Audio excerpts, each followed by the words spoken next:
Hey everyone, this is Matt from End Sickness. Today we're going to be talking about overcoming chronic migraines. I'll talk about my experiences with migraines, with my family, other clients, talk about common misconceptions about migraines and the reason people continue to be stuck in this cycle and why they can't escape it. Talk about irritants in the diet and how they can contribute to migraines. Also discuss environmental triggers, which are a huge factor when it comes to migraines that people are not realizing. And we'll talk about stress and emotional triggers because, you could have stressful events, we have emotions that are bottled up that start to eventually overflow and manifest in the form of a migraine.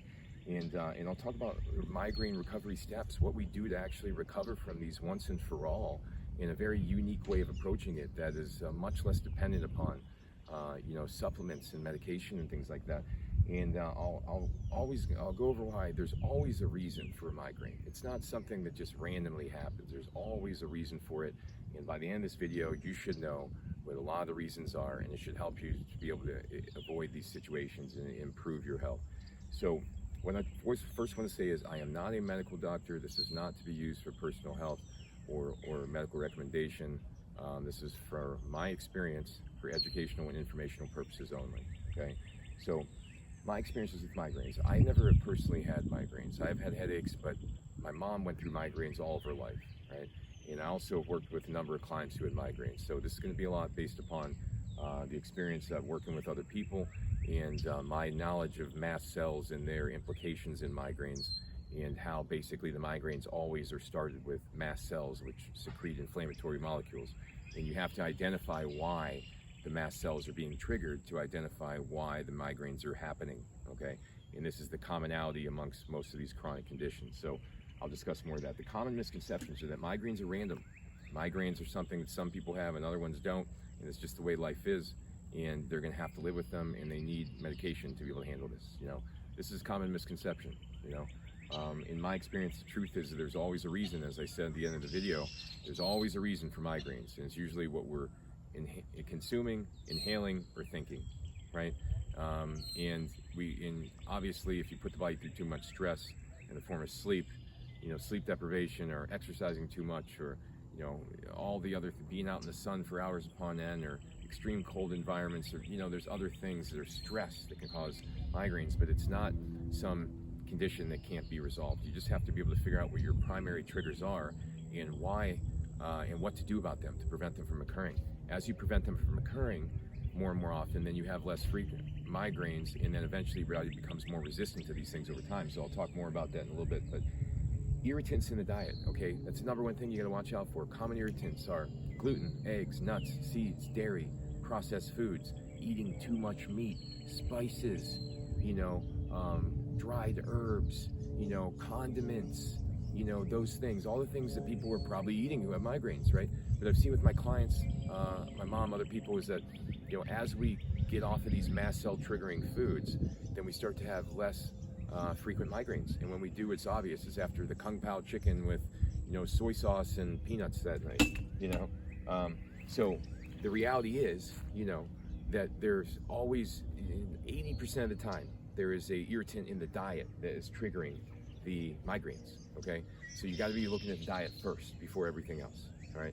Next, all right, you have the environmental triggers, and you have situations where people have went ahead and made changes in their diet, okay?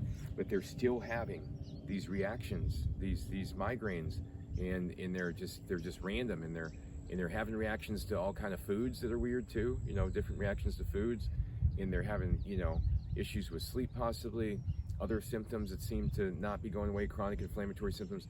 Then you got someone that might have a mycotoxin sensitivity or antibodies to mycotoxins. And when someone has mold sensitivity, what happens is their immune system is hyper aggravated by things they're inhaling, by things they're consuming, by stressful events. And then if their weakest area is the area of their brain where the migraine occurs, then they're going to have inflammation there, and they're going to manifest their symptoms there. Certain people, for example, may get their symptoms in their stomach.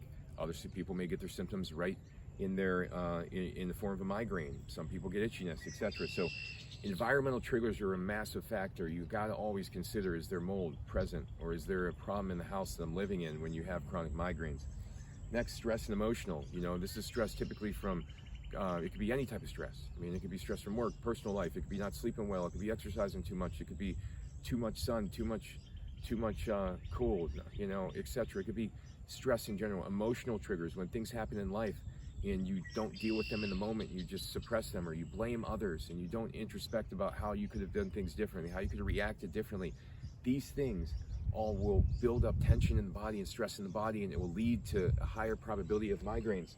This board does not want to stay still, but we're going to do the best we can because we're out here in nature trying to teach everybody, right?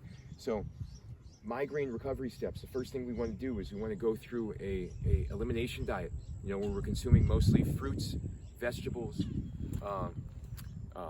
beans, rice, potatoes for a period of a couple weeks, few weeks. We want to cut back on the meat dramatically. We want to get rid of all the spicy foods. You want to pretty much go on a low histamine diet that eliminates the meat. You want to do the best you can there. You want to identify, hey, when did the migraine happen? What did I eat the night before the migraine happened? If you have migraines once a week, look at what you ate that day, the night before, the day of. Did you eat a bunch of foods that maybe were questionable in a row and then all of a sudden had a migraine, right? Or did you have a meal you typically don't have, or do you eat more of something than you typically have? And did that lead to the migraine? These are all very valid questions you have to ask yourself if you really want to get over these. The next thing you want to do is you want to make sure you don't have any environmental issues. You know, you want to go through the diet first. If there's still issues, you want to address mycotoxins. You want to look at getting a mycotoxin blood, IgG and IgE mycotoxin blood test to be able to show if you have antibodies to all these different mycotoxins. If you do, then that might be the reason that you have migraines. It could be the thing that's persisting the inflammation over and over again. If you don't have access to that test because you're in international, you got to do something like an ERMI test and see what the mold score is in your place and see what's going on. You know, the next part is you want to do something like deep breathing, you know, slow deep breathing, meditations, stretching. You want to prioritize stillness over stimulation. We don't want to go, you know, with tons of exercise and activity. We want to keep things still, calm, deal with our emotions in the moment, maybe journal about these things, figure out why we're feeling this way, but never blame other people, okay? They didn't do anything. That's a common thing with migraines, is blaming others, and then you feel like it's out of your control and things are not how you want them to be, and they feed into this stress response which causes a migraine. There is always a reason, okay, that you get a migraine. You have to identify the trigger. You have to figure out the reason. This is what I help people do as clients. Reach out to me. I will help you go through logs. What we do is we create a dietary, a symptom, an emotion log. We identify what's happening during that time prior to getting the migraine so we can figure out what to do to stop migraines in the future. If you're not willing to observe your behaviors and change them, you're going to be a victim of the migraines forever. You're going to be looking for things, other supplements, etc. You know, there are things you can take, and I do use supplements to help people get over migraines, but not until we do the things that eliminate the triggers. Otherwise, I'm just enabling them to stay in the same cycle where they will constantly have migraines and not being empowered to be able to overcome them with their behaviors, you know.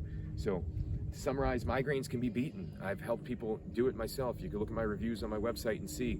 My mom used to have migraine 3 times a week. Now she has them once a month. You know, these things are possible. So join my page for more information like this. If you want to talk about migraines, reach out to me. Happy to help. Thanks for watching.